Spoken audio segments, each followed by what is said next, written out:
अस्सलाम वालेकुम। उम्मीद है आप अच्छे होंगे। आज 8 दिसंबर है। छोटी बहर के एक बड़े शायर का यौम विलादत। जी हाँ, नासिर काज़मी साहब का। उनकी गज़लों से चंद अशार आपकी नज़र करता हूँ।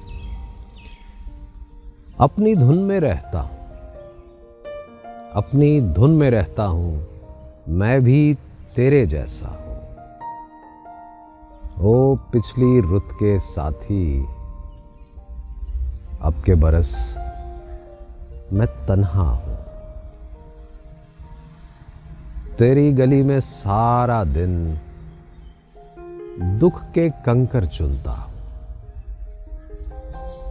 मेरा दिया जलाए कौन, मैं तेरा खाली कमरा हूँ। आती रुत मुझे रोएगी,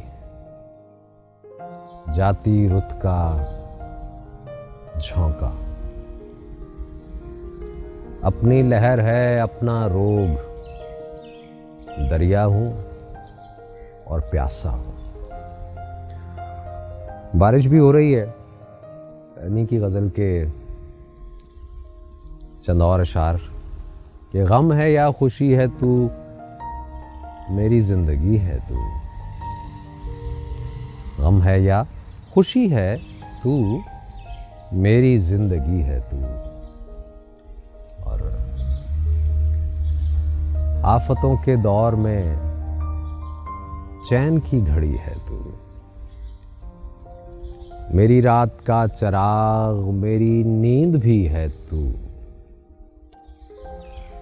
और दोस्तों के दरमियां वजह दोस्ती है तू। मेरी सारी उम्र में एक ही कमी है तू।